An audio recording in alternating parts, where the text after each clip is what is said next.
les premières impressions, c'est d'abord des remerciements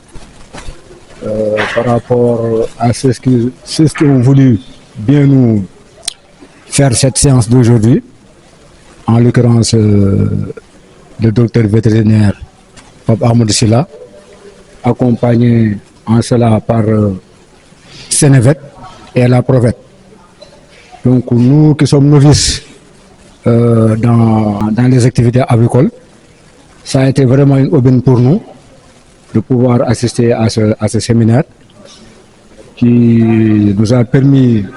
d'avoir certains rudiments dans le cadre de la bonne marche de cette activité. Donc vraiment,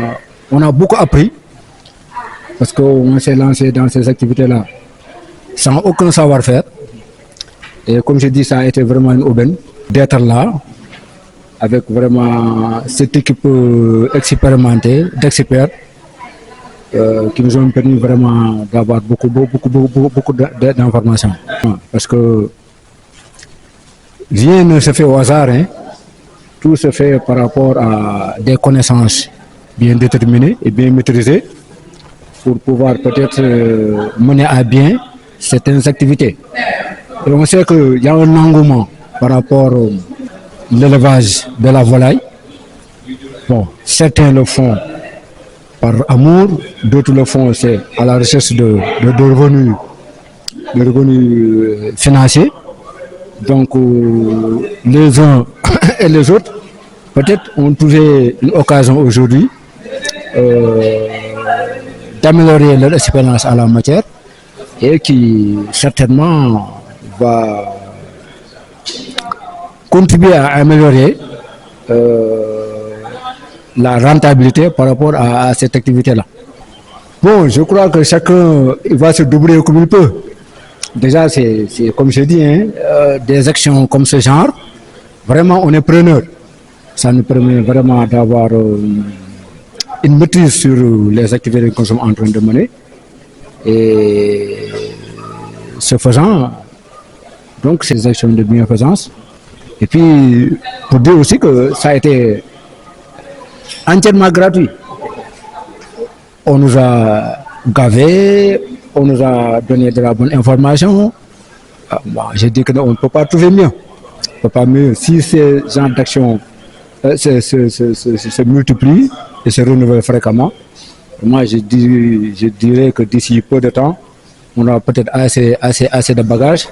pour pouvoir mener à bien nos activités. Waaw sama cadre d'abord cadre mbégte la ak sant ak gërëm ñi nga xamante ne xëy na ñoo waral bés bi tey man ki ma ci invité mooy docteur Pape Ahmadou Sylla moom laa xamanteel moom moo ñu invité ci ndaje bi mu ànd ak des gens qui sont vraiment très expérimentés en la matière muy waa la Provet ak waa Sénévet ñoo xam ne xëy na ñoom seen yëngu yëpp ci mbirum yarum ginaar la jublu donc ñoom tey bu ñu woowee tey vraiment mu doon ndaje boo xamante ni ñun lépp la ñu am lu ñuy jël parce que ñun daanaka joxewuñu dara suñu participation la ñuy joxe par exemple ñëw teew muy xam-xam bi ñu fi jëlee muy bernde yi ñu fi amee yëpp dañ leen di sant di leen gërëm. waaw ci loolu wax ne kon ndaje bi dafa ñëw ci waxtoom. waaw absolument ñëw na ci waxtoom parce que yëngu-yëngutu la boo xamante ni xëy na mu ngi commencé law ci réew mi peut-être ñu mel ni man xamuñu ci dara du ñu xëy rek soobu ci mais suñu amee tey ñi nga xamante ne xëy na seen xam-xam dafa màcc ci mbir mi ñëw tas ak ñun vraiment duñu gën a ubbi duñu gën a yee vraiment dañ ciy doole sant yàlla bu baax a baax daal. comme ni ñu wax ndimbal daal na si fekk loxol borom parce que ñun dañoo jóg di yëngatu ba ñu am des bonnes volontés comme ça ñu ñëw di ñu jàppale pour yokk ñu peut-être c'est vrai que ñun bu ñu yokkoo ñoom aussi dañuy yokk parce que on est tous ñu ngi nekk ci même activité donc on mën nañu wax ne ay partenaires lañu donc suñu amee yu mel ni muy gën a am dina tax ñun ñi nga xamante ni xëy na dañ ciy doog a dugg dina tax ñu gën ci mën am xam-xam pour vraiment suñu activités yi gën a mën a jëm kanam daal. maa ngi tudd Marie Guignane Diogo madame ñoom waaw am na njëriñ bu bëri nag ci man parce que jëlee naa fi xam-xam tey bu bëri boo xam ne xaw ma ko woon waaw te journée bi moom wax dëgg yàlla permettre na ma pour ma aller de l'avant daal ci yëngu ginaar wàllum ginaar. waaw yàgg naa ci yenn saa yi ma découragé bàyyi yenn saa yi ma jógaat ci. waaw amoon na ay jafe-jafe yu bëri parce que dama doon am ay taux de mortalité yu bëri taxaw ma woon lan moo ko waraloon mais tey ndaje bi tax na tey ma gën a xam lan moo waral cause yooyu ba bu ma demee daal dinaa ci gën a góorgóorlu. waa ñoom waroon nañ def fii ay centre yoo xam ne waroon nañuy jàppale ci aliments yeeg yooyu noonu parce que njëg bi dafa cher pour éleveurs yi ñu koy wàññil waaw ñu wàññil daal njëgu aliments yeeg yooyu noonu defal ñu ay financement yoo xam ne daal dinañ mën a gën a kii surtout ñun jigéen ñi dinañ gën a mën a yëngu ci kii bi waaw dafa cher na trop encore tamit yenn saa yi nga dugg ci am financement dem ci banque yi lépp am ci déception xam nga day indi problème cause yu bëri. bi naka la. Pierre Diouf. te yaa ngi teewoon benn ndaje noo gisee. waaw ndaje bi de wax dëgg gis nañ ne jëlee nañ ci lu bëri te xam-xam rek a fi génn te aussi rëccuwuñu li taxoon ñu ñëw parce que vraiment jàng nañ lu bëri en matière d'élevage plus principalement ci domaine bi di domaine avicole naka la ñuy yore poulet de chair naka la ñu leen di yore et cetera. passion la ñu ngi ciy góorgóorlu daanaka moo tax sax ñu ne fépp foo xam ne yaakaar nañ ne war nañ ma fa mën a dem ba jëlee fa xam-xam rek incha allah dañ koy dem taataan li koy jógee bu ko defee daal ñu mën koo jëriñu. wàllum élevage nga xam ne ay jafe-jafe. waaw bëri na ay jafe-jafe bi ci jiitu mooy aliment bu cher ñaareel bi itam accompagnement bi ñu war a def ci éleveurs yi pour ñu mën a jot aussi yenn possibilité de formation financement bi aussi ñu ngi koy xaar état bi daanaka sax état baa ngi def ay jéego ndax ku xool jamono ji à travers les réseaux sociaux ak ci différents supports de médias yi ñu demee ni que le ministre Mabouba Diagne mu ngi sur le terrain di waxtaan di wéccoo éleveurs yi ak agriculteurs yi ndax dafa ne ñaari domaines yoo xam ne c'est interconnecté donc yooyu ci jafe yi la bokk information bi itam accès bi parfois itam dafa laaj tuuti motivation loolu itam day andi yenn gàllankoor bu fekkee ne da nga nekk éleveur ba pare bañ a dem à la recherche de l'information appel bi mooy di ñaax ñëpp moo xam ñi nga xam ne dañu jël élevage def ko comme centre d'activité wala ñi nga xam ne dañoo jël élevage comme def ko comme passe-temps wala comme genre passion ñu xam ne ñëpp dañu am un devoir d'information ndax rencontre yu demee nii ñu ne la de surcroît c'est très gratuit laajuñ la nga fay boo amee jot ñëwal nga fekkee même bu fekkee ne nekkoo ci sax di nga ci jëlee tam. man maa ngi tudd Aliou Ndiaye nekk fournisseur de médicaments vétérinaires donc dama bokk ci fournisseur yu cabinet bu docteur Sylla léegi dañu ñëwoon accompagner ko pour faire la promotion de son cabinet en même temps pour que mu mën a yokk activité aviculture parce que gis nañ ne la tendance ak démographie bi ni muy évoluer donc besoin en protéines dafay gën a yokk ci askan wi te laaj na ñu produire vite et bien te gis nañ ne élève aviculture moom maanaam ci 45 jours nga am sa yàpp contrairement bu fekkoon ne ci jur gi la nag moom foog mu dem ba ñetti at ñaari at. dégg nañu exposé léegi ci lan la woon exactement. waaw ñun ñu ngi defoon benn présentation ci wàllu maanaam aar ba feebar du ñëw aar ba feebar di ñëw ñaari pàcc la benn bi mooy hygiène ak cet benn bi mooy ñàkk vacciné donc ñun ci ñaari yooyu lañ présenté woon ñaari point yooyu maanaam prophylaxie am na sanitaire fexe ba hygiène yi ak beneen bi mooy prophylaxie médicale mooy respecter programme de vaccination. dañu ñëw surtout def xawma renforcement de capacité wala atelier de formation maanaam les bonnes pratiques d'hygiène parce que am na ñoo xam ne dañu yaakaar ni ñuy raxasee noonu la fekk nu ñu koy defee baaxul donc ñoom ñu yaakaar ne seen poulailler set na fekk c'est vrai que ne boo xoolee ni dana set du am benn saleté mais micro-organismes yi virus bi xam nga wala bactéries yi doo ko mën a gis mën na set fekk ñi ngi fa donc lan mooy rey virus yi ay lan mooy bactéries ak lan moo rey champignon yi ci loolu lañ ñëwoon pour wax ak ñoom. donc loolu bu fekkee amul ci milieu bi rek donc ginaar gi bi ñëwee day am endroit propice pour que mu mën a développer mën a exprimer potentiel génétique am yëpp mais bu fekkee dafa ñëw nag fekk loola mu fekk ko fa donc li ngay bëgg mën nga ci bañ a am. est-ce que mën na ko tuddee ay loraange lu ci biir ñàkk jëf yooyu. waaw ñàkk seet gi moom d'abord day entraîner des maladies te bu maladie amee perte day am soit perte économique directe mooy mortalité wala perte économique indirecte mooy retard de croissance par exemple li nga waroon jaay ci 35 jours mu continuer ba 50 jours nga continuer di dépenser te yëgul donc loolu day nekk perte économique indirecte. mortalité moom maar day taali bu amee moom ce sont des pertes sèches donc dans tous les cas bu fekkee ne ginaar bi wérul surtout lu ko sabab mooy manque d'hygiène donc day am perte économique. waa digle gi daal mooy avant ginaar maanaam dafa salte mais buggul fu salte donc il faut respecter mesures d'hygiène yëpp avant ngay dugal ginaar faut que mu set mu wóor na lii amul microbe wala boog def nga ci sa kentu lay kàttan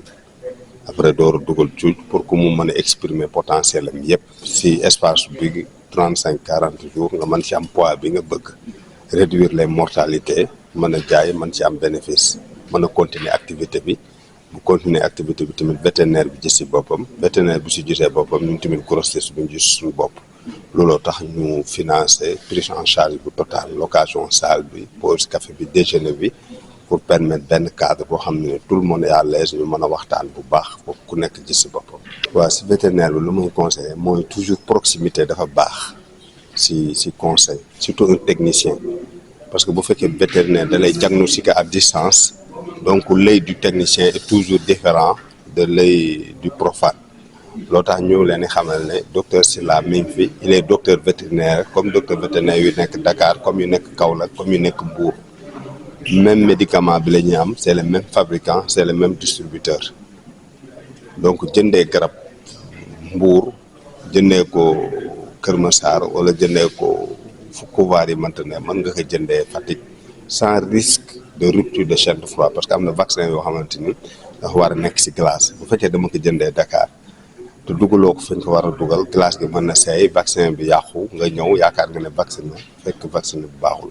mais tout près même vaccin bi mi ngi ak même qualité ak même prix nga dem jëndee ko foofu du am benn rupture de chaîne de froid donc ba pare nga am vétérinaire bu lay conseiller en même temps nekk dëkk ak yow dafa gën ngay liggéey ak koo xam ne daf la sori parce que quoi qu'on puisse dire docteur bu nekkee mi ngi sur place yow nga am problème bëgg déplacement ku nekk Dakar que boo ko naree déplacé bokkul ak ku nekk Fatick. donc li ngeen di jëgaani daal am ngeen ko sur place man je trouve que ce n'est plus la peine ngeen di approvisionner ni en poussin ni en médicament vétérinaire ni en vaccin yëpp mën na nekk fi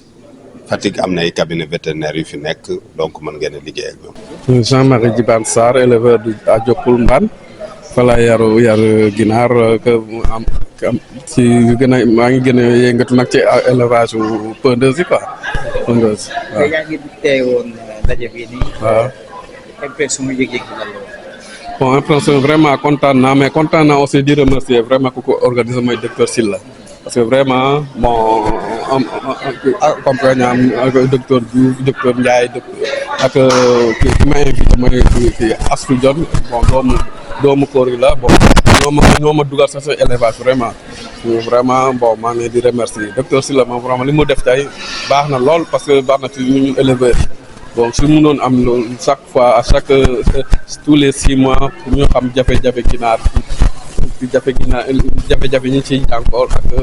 produit yi yëpp noonu suñ ko mënoon di am chaque 6 mois daal moom baax na ci éleveurs yi Fatick yi quoi vraiment ñu ngi leen di remercier. yéen a ngi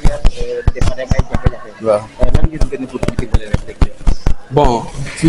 ñu bëgg leen a dimbale nag ci en majeure partie ci élevage ci kii bi aliment bi ak produit yi surtout produit yi parce que produit yi bon léeg-léeg nga soxla produit ginaar am feebar nga soxla produit doo ko mën a fekk ci cabinet vétérinaire tu es obligé nga déplacer wu dem ba Dakar mbaa Mbour parce que Fatick daa xaw a éloigné mais comme docteur René nee na daal vraiment loolu jafe-jafe boobu jeex na am nañ ci wóolu ba xam ne daal vraiment dinañu dimbale ci pour affaire produit yi quoi waaw. taux de mortalité yi des fois jafe-jafe waaw taux de mort waaw waaw surtout bon man nee naa la pondeuse laay faral di def bon léeg-léeg nga am poussin yoo xam ne daal vraiment ci fu ñuy jógee la parce que léeg-léeg nga jëlee ay poussin c'est-à-dire bon nga am ci ay mortalité yu takku mortalité yu takku sax ci kii boo xam ne ku lay jox poussin yi da nga koy réclamer bon daf lay ne dañ lay rembourser mais à la fin de compte duñ lay rembourser loolu foofu ay pertam suñu pertement lay doon. Bonjour, c'est le docteur René Kalim, donc vétérinaire, représentant du laboratoire La Provette, donc qui est basé en France à Tours, donc qui est spécialisé sur les médicaments vétérinaires. Donc je suis le représentant de La Provette au niveau du Sénégal. Donc sur l'agriculture, je suis le représentant de La Provette au niveau de la sous-région. L'objectif de la rencontre, c'est quoi exactement? Bon, l'objectif c'était déjà venir en appoint, donc avec notre collègue Dr Silla, donc qui est installé ici il n'y a pas longtemps, mais aussi comme il évolue un peu donc dans l'agriculture, donc on est venu lui apporter un soutien, donc à former ses agriculteurs donc, sur les bonnes pratiques, parce qu'actuellement les poulets ont évolué et ils nécessitent quand même un suivi un peu plus particulier. Et tous les éleveurs qui sont dans cette activité-là ont besoin donc de recyclage, donc pour les bonnes mesures, donc les bonnes pratiques, pour pouvoir vraiment réussir l'agriculture. Donc nous sommes venus en appui à notre collègue, donc Dr Silla, donc pour venir vraiment soutenir et former ces éleveurs donc sur les bonnes pratiques, sur les nouveautés, sur les nouveaux produits, mais aussi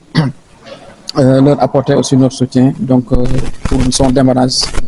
d'un cabinet vétérinaire au niveau de la région de Fatick. Ce que je peux dire, bon déjà ce que j'ai constaté, les éleveurs sont venus massivement, donc ça prouve quand même que c'est des gens qui sont hyper motivés, donc ils sont venus en nombre, ils ont assisté pendant toutes les présentations, ils ont posé aussi des questions. En tout cas moi, d'après mon appréciation personnelle, donc c'est des gens qui vraiment ils vont aller loin.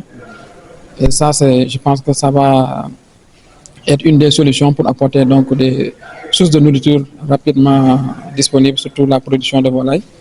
Donc avec l'accroissement de la population, donc trouver la source de nourriture constitue quelque chose quand même de très très important. Et le fait quand même de venir donc trouver des gens hyper motivés et aussi trouver aussi la région de Fatick qui est vraiment aujourd'hui une grande région,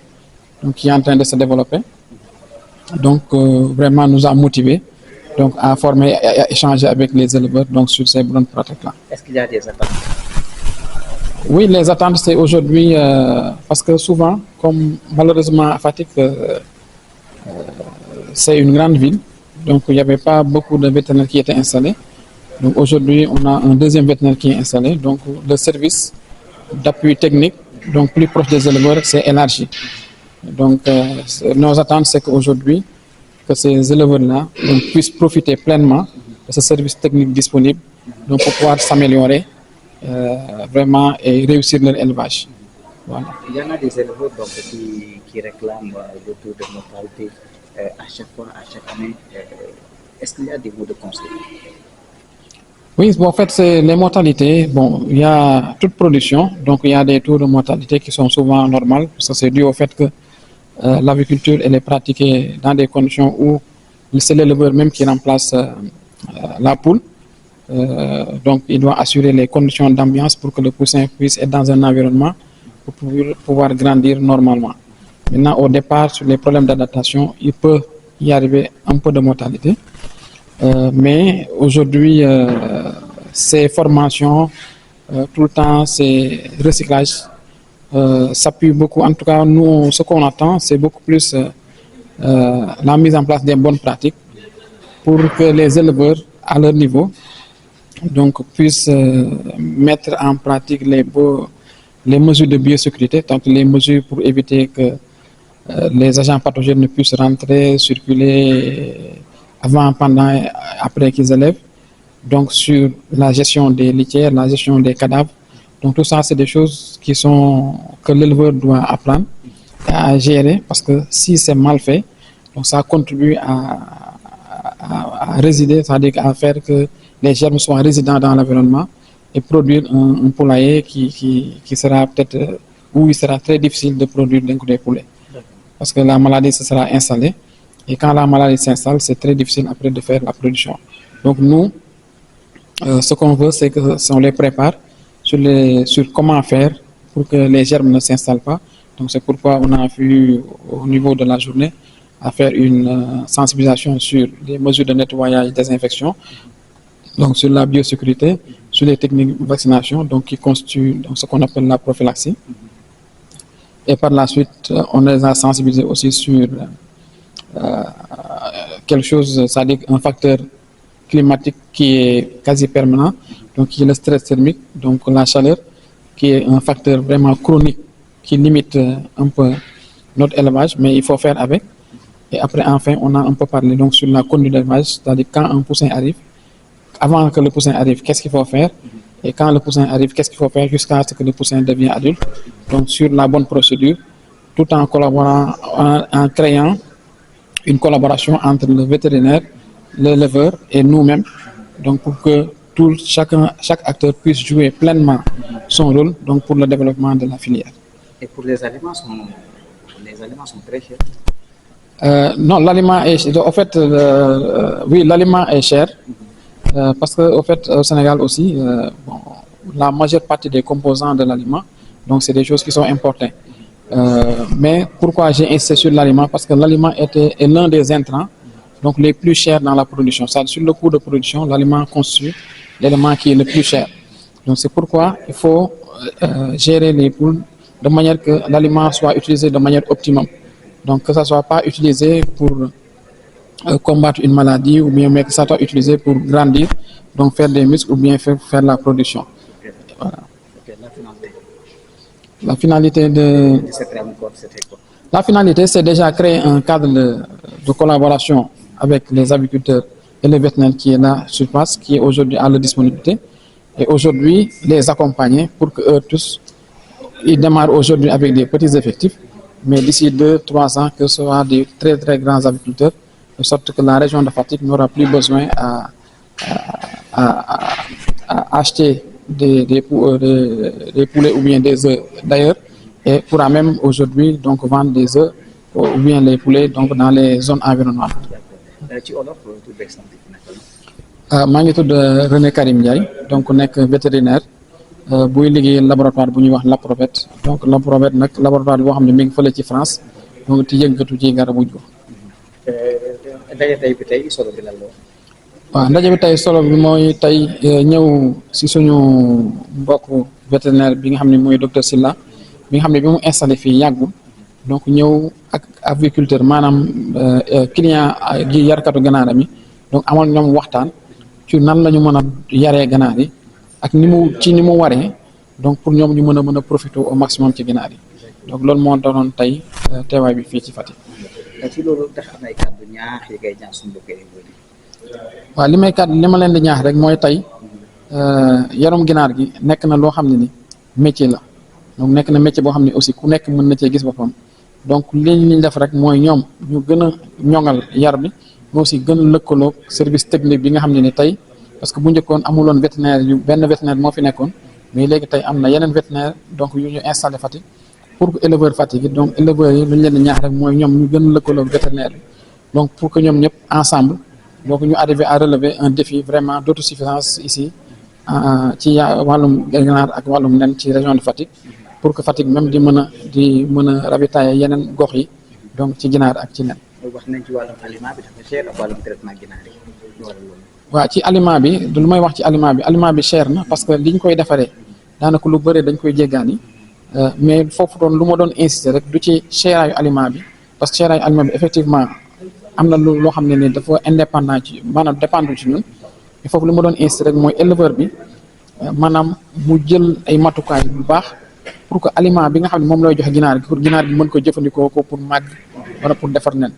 donc que aliment bi mu bañ ko war a jëfandikoo pour di xeex ay feebar yooyu parce que boo ko nekkee ni da ngay yar ginaar gi di ko yar ci ay conditions yoo xam ne dafa war a di xeex ak feebar donc boobu aliment bi du ko jëfandikoo pour màgg daf koy jëfandikoo pour xeex donc nan la ñu mën a jëfandikoo ba nga xam nan la ñu mën a tàggatee ganaar yi ba nga xam ne lépp lu ñu di jox ci aliment ñoom dañ koy jël jëfandikoo ko pour màgg wala ñu dem jëfandikoo ko pour defar nen moo tax mu insisté woon ci wàllu aliment bi pour wax leen nekk ci biir yarum ganaar partie bi nga xam ne moom la aliment bi di représenté mooy partie bi nga xam ne moom moo gën a cher donc comme moom moo gën a cher nag nañu jël ay matukaay pour yaxanal ko ba nga xam ne du ci am benn yàq-yàq boo xam ne day jógee ci aliment bi pour que lépp lu ñu joxe ci aliment bi mu mën a dellu ci ginaar gi pour ñoom ñu mën ko jëriñoo. njeexital bi tey bés bi la lool. waaw njeexital bi mooy tey permettre maanaam mën a tax tey éleveurs yi nga xam ne ñoom ñooy fréquenter docteur Sylla donc ñu mën a xool nan la ñu yaree ginaar bu baax mais aussi nan la ñu lëkkaloog docteur pour que ñoom ñu mën a atteindre seen objectif mooy maanaam atteindre autosuffisance ci wàllum ginaar ak wàllum nen ci région de Fatick mais aussi di tàmm les bonnes pratiques maanaam lu ñu leen di bonne pratique mooy li nga xam ne moom moo gën li ñu ko war a defee donc ak nan la ñuy liggéeyee ak vétérinaire bi nga xam ne moom moo nekk fii donc loolu mooy tey moo nekkoon objectif bi waaw te vraiment ñi nga xam ne ñëwoon nañ fi gis nañ ni que vraiment ñu sawar lañu toog na teel nañu ñëw toog nañ fi ba ci ngoon pour ñëw seetaan lépp te vraiment fi ñu fi jógee aussi liñ fi seede aussi wane ni que vraiment kontaan nañu ñëw te li nga xam ne moom lañ doon xaar ci formation bi aussi donc jot nañ ko gis waaw tey nag ñun ñëw nañ fi dinañ dem mais docteur Sylla moo ñu fi nekkal donc ñoom luñ leen di ñaax rek mooy tey am nañu docteur bi nga xam ne ni tey ki ko fi tax a jóg mooy ñoom donc nañu sàmmoog moom pour que ñoom ñu xool daal lu ñuy def pour réussir seen élevage. lépp looy yar mala booy xeetu yar képp ki koy yar daf ko war muy ki muy yar mu mën ko di ko bàyyi xel mala yi nag donc dañuy communiquer ak ñun maintenant ni muy communiquer yow nag il faut que yow nga mën a am nag gis-gis xool kii lan la lay wax parce que ay ginaar soo leen gisee ñëw fekk ñoom ñëpp ñu dankaloo donc peut-être dañoo soxla tàngoor boo leen gisee ñëw fekk taaloon nga tàngoor bi nga gis ñoom ñëpp fi nga taal tàngoor bi si suufu tàngoor bi ñoom ñëpp dañ fa daw mooy loolu mooy wane ni que tàngoor bi dafa ëpp maintenant nag chaque fois boo duggee ci poulailler bi bu ñu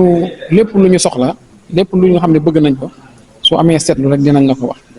donc yow boo amee seetlu bu ñu commencé feebar da nga ko gis suñu manqué ndox da nga ko gis lu ñu manqué rek da nga ko gis maintenant loolu nag nekkul loo xam ne ni dinañ la ko jàngal ba nga mokkal ko pour mokkal ko daal mooy toog ci poulailler bi parce que meilleur éleveur bi mooy éleveur bi nga xam ne ni day toog di xool bu ginaar yi waaw. Merci. D'accord, moi c'est Dr Sylla Papa Amadou, vétérinaire. Donc je suis récemment installé ici à Fatick au niveau du boulevard Macky Sall. C'était une journée dédiée à la formation en aviculture. Donc l'objectif c'était de booster encore une fois la production avicole à Fatick en donnant aux éleveurs les outils et la connaissance nécessaire pour mieux mener cette activité. Tout le monde a dit que la journée était réussie. Voilà, ils ont apprécié, d'autant plus que c'était une journée vraiment gratuite et le partage d'informations a été au top aussi. L'objectif visé, c'était d'abord promouvoir le cabinet, promouvoir aussi les produits de la Provet, mais surtout aussi de nous faire connaître, de faire connaître notre existence à Fatick, pour permettre aux éleveurs de savoir qu'il y a maintenant un docteur vétérinaire qui s'est installé à Fatick et est prêt à les aider dans leurs activités quotidiennes, notamment dans le domaine avicole. Et vous avez partagé cette journée avec vos collègues. Donc j'espère bien que ça c'est une satisfaction aussi. Oui, c'est une satisfaction et je profite de l'occasion pour les remercier aussi parce que sans eux aussi cette journée n'aurait pas eu lieu. Donc ils ont été une aide vraiment précieuse pour organiser la journée. Donc qu'est-ce que nous avons comme perspective? Est-ce qu'il y a des perspectives? Bon, si pour résumer, toutefois, on vise à ce que les éleveurs continuent de produire, d'augmenter leur capacité de production. Et donc, quand ils augmentent leur capacité de production, certainement, ils auront besoin de plus en plus de produits vétérinaires. Et donc, l'objectif, c'était un partenariat gagnant-gagnant des deux côtés. Moi, je vais me faire connaître, mais aussi en même temps que les éleveurs vont parvenir à accroître leur capacité de production. Le principal problème, c'est que les intrants qui servent à la production de l'aliment de bétail, c'est des intrants qui sont importés. Et donc avec la conjoncture, la guerre ukraino-russie, etc., donc ça fait que les intrants deviennent de plus en plus chers. Et donc la production actuelle, aussi ce qui se reflète au niveau des prix. Donc c'est pour cela qu'avec peut-être le programme de la souveraineté alimentaire qui est actuellement en cours, peut-être on vise à ce que les prix des aliments, dans un futur proche, diminuent. L'appel, c'est, je vais me tourner vers les éleveurs, leur dire que voilà, la production avicole, c'est pas quelque chose qui est inné. Donc, c'est des études à faire. Donc, il faut être à l'écoute du vétérinaire quand on a des problèmes, s'approcher du vétérinaire et non d'un autre éleveur. Parce que comme le docteur René a eu à le soulever, les mêmes médicaments ne produisent pas les mêmes effets dans des environnements différents. Donc, il faut à chaque fois se rapprocher du véto, demander des conseils. Et comme ça, on arrivera à mieux produire avec efficience, surtout. waaw man maa ngi tudd docteur Sylla Papa Amadou nekk vétérinaire installé wu récemment fii ci Fatick ci boulevard bi ginnaaw Pamecas waaw. tey ndaje bi yëg-yëg bi lan la d'abord. waaw ndaje bi ndaje satisfaction la woon parce que dañ fi dajalante woon ak ay éleveurs rien que pour échanger waxtaan ci lépp loo xam ne nii laal na aviculture waaw daanaka bon. ñoom ñëpp salué nañ initiative bi parce que déjà laajuñ leen ci dara liñ leen woo mooy kaay leen ñu sottante xam-xam te am nga ku la wax loolu bëgg na sa évolution dans le futur voilà loolu. nga bokkoon ko ak say collègues